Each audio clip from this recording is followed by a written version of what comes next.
everybody, and welcome to my channel. My name is Floriel. This is a bit of a different thing than I normally do. I don't normally make content, so I apologize. It's not in the traditional format or anything that's going on. I did, however, just wanted to do a quick response to Pirate Software, also known as Thor, and his response to Accursed Barms, mainly because it was very out of left field and I disagree with a lot of it. I would say the usual like, subscribe, comment, all that sort of stuff, but honestly, this was probably a little bit of a one-off. I mean, unless it becomes viral or something, I guess maybe I'd have to reassess my whole life path there. But otherwise, I just wanted to put out my response. Thanks, and thanks for watching.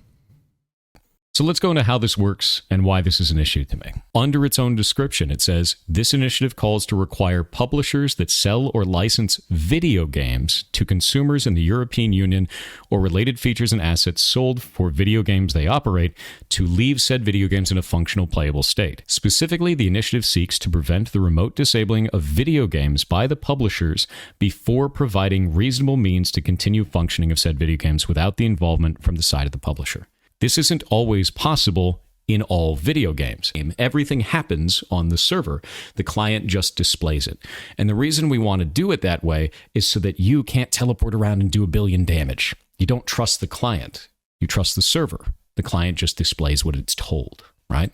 So if we wanted to re-architect this, we'd have to take all of that server logic, push it back out into the client, and somehow make that playable in a multiplayer-only video game. That doesn't make sense to me. Might I draw your attention to the entirety of the World of Warcraft private server community?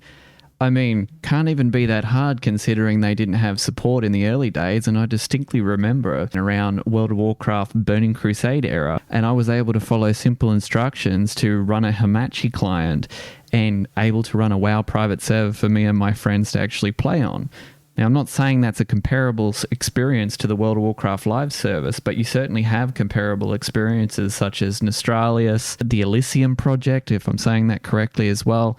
There are many instances where something like League of Legends was not only reverse engineered like you're proposing, but also done without any support from the original creators. So I don't think that that's necessarily that hard.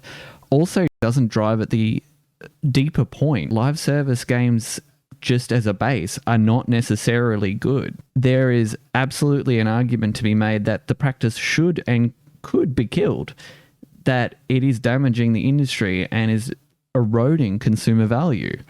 Isn't going to work for all games. Why is it calling out all games? And it's really easy to say like, oh, that'll get worked out down the line.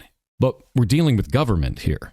If we're going to be putting up these types of ideas, specifically in front of government, we need to be calling out the right issues, especially if you don't have precedent set. Because now you're going to be setting precedent on something that doesn't make any sense with people that may not understand the nuance of our industry. Or most European initiatives are iterative processes that involve extensive consultation with stakeholders as well as industries and can be bounced back and forth multiple times before they find their final thing.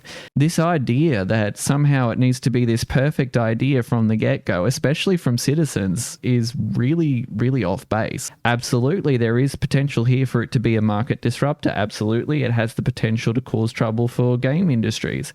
This idea that it would have to retroactively apply it. There are many instances where it could be that software developed from this point onwards needs to have this in mind, which you should know as a game developer, I would wager, would be factored into the development process. Would this potentially delay future game development? Sure. Would this even potentially kill games before they're even out of the gate?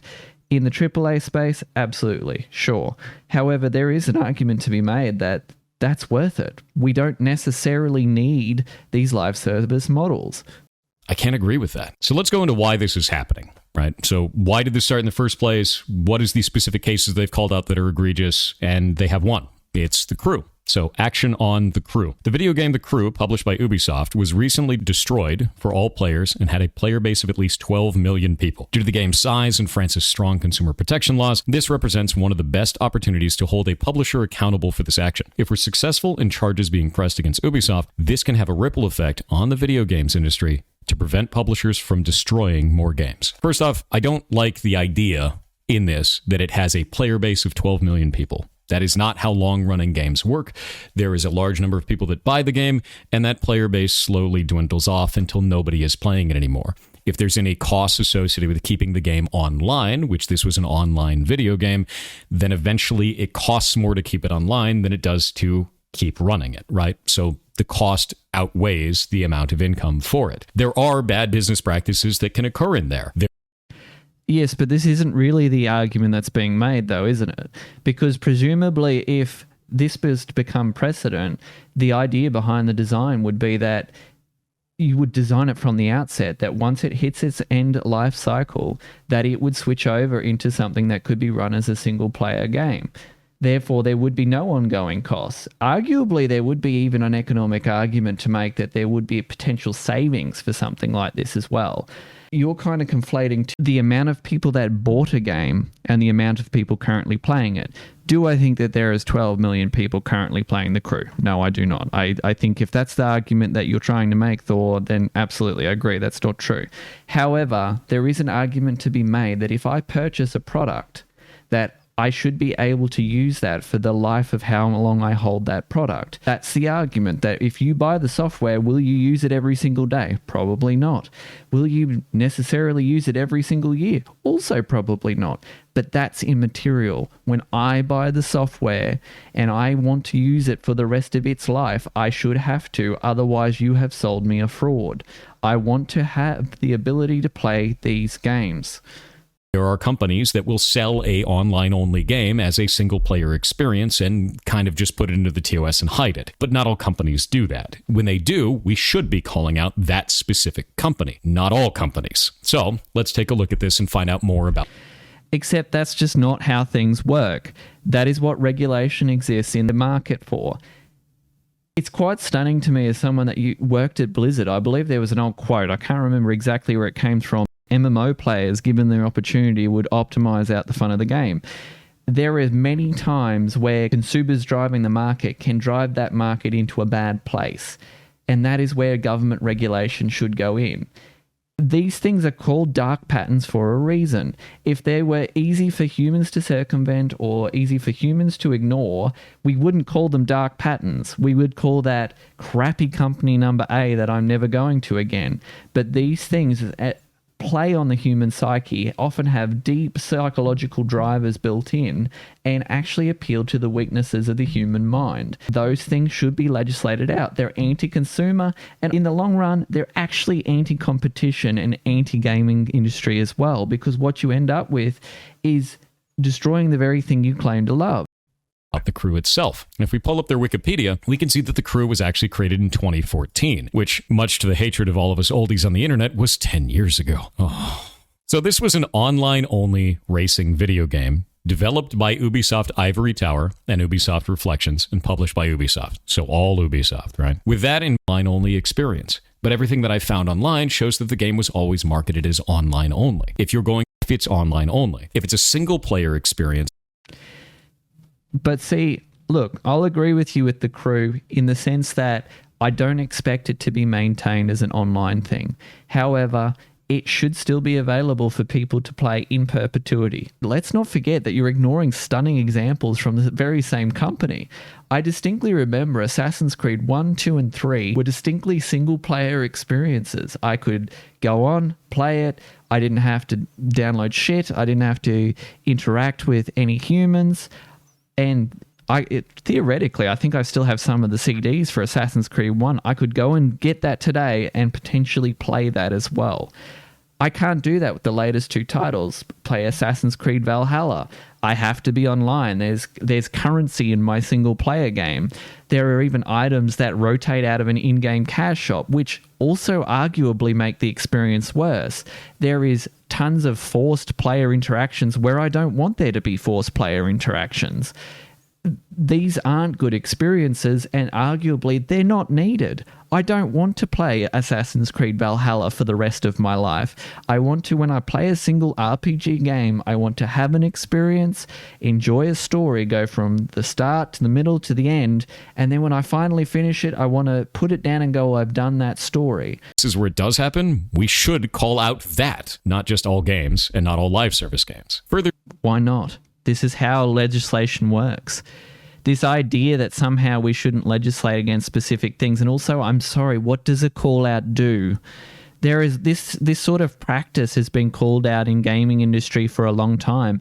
I mean, let's look at loot boxes, for example. That's been called out for a very long time.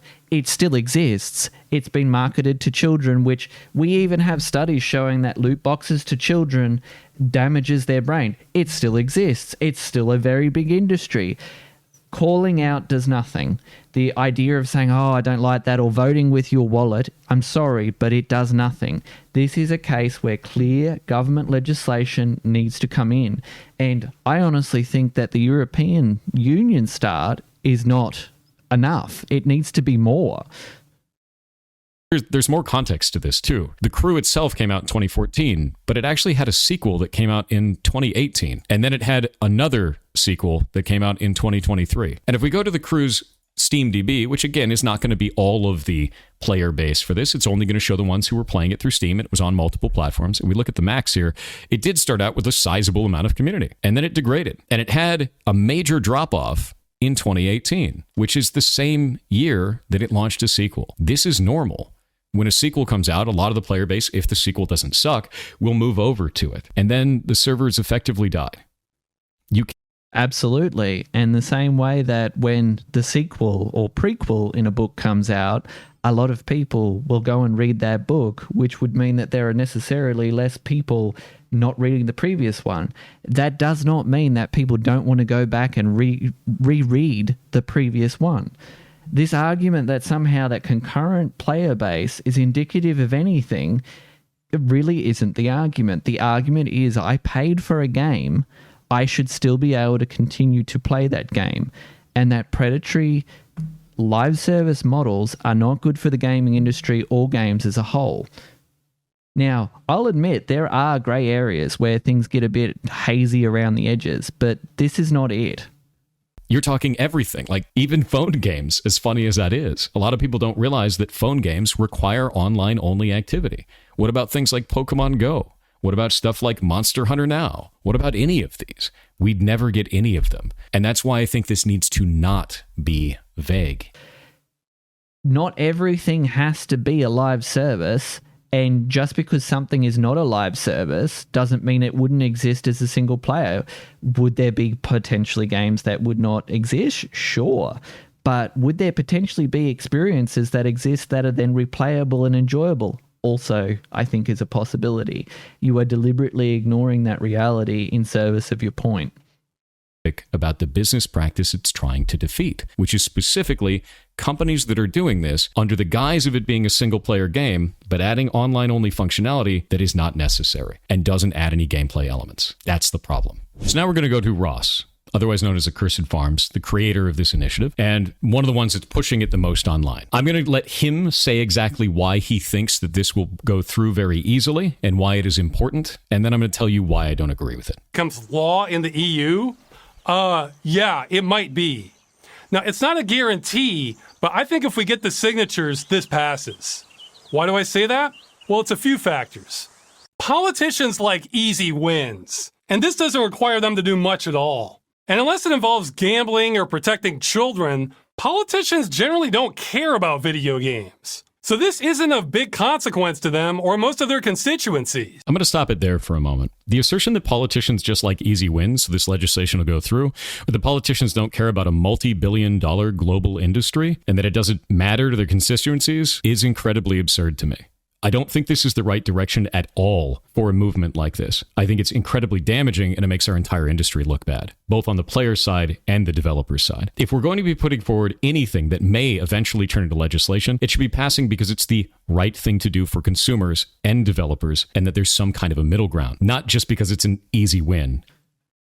Don't care. This sets us off on a completely wrong foot. EU law is already unclear on a lot of this practice anyway. And that's dangerous. If we're going to be setting precedent, which could change the way that law works all the way down the road, then we need to be sending the right message, which this is sending a vague message that doesn't cover the actual problem. So this is not a win to me. This is a huge risk. And we would be making it easy for them to settle it. It falls in line with other consumer practices. You know how when you buy something, you're generally allowed to keep it? In the case of live service games, in the terms of service for those, you are not buying the game. You're buying a license to the game. And that's the part that's really different here. If we don't like the idea of live service games as a whole, I get it. Don't play live service games then. Don't agree to those terms. But if we're under this weird idea that we need to get rid of all live service games or damage that practice in any way to keep in line with consumer policies, it is in line with consumer policies. If it wasn't, it wouldn't be there in the first place. So this doesn't really make a lot of sense to me. You're not buying the game, you're buying a license to the game. In the niche cases where a studio is trying to sell a game as if you are buying it or purchasing it or using that language specifically and they give you a live service game instead, I agree that should change. That language should change. You are not purchasing the game. You are not buying the game. You are paying to have a license to a live service experience. I get that. Is that what this is doing though? The initiative is not trying to call that out specifically. It's trying to say that all games need to stay in a functionable, playable state, which is not calling out the language that is being used to manipulate the player. Call that out specifically. That politicians would prefer not to deal with. That's really gross to me as well. The idea that this is just a diversion from serious topics and they can get an easy win in and we can just push it through and there won't be a lot of pushback on it and they're not going to have to think about it too hard. That's crazy dangerous, dude. If you're going to be setting precedent, if you're going to be putting forward something that you want to start a conversation to eventually become legislation, and these are the reasons for it, not only can I not agree with the initiative, but I can't agree with you. And I think that the tactics that you're using here are really disgusting. So yes. Oh my, how horribly naive are you? Especially when you come from the country that you do, where your Supreme Court has voted that corporations spending money on lobbying is considered free speech, when so much of disgusting politics, as you put it, is what happens in the day-to-day. This idea of civility politics died a very long time ago, and you are horribly naive. You think that to get anything done in this modern world, that you are not going to have to play the rules of the game. I won't agree with that, and I won't agree with Ross. There's no way around that. I think this is gross. I can hear the demons call when they do what they do, and now I feel like taking off, find a place with a view. The pain is never gonna stop if it's controlling you. I know that time can heal it all, I just gotta get through. I just gotta get through, I just gotta get through. Cause I feel like taking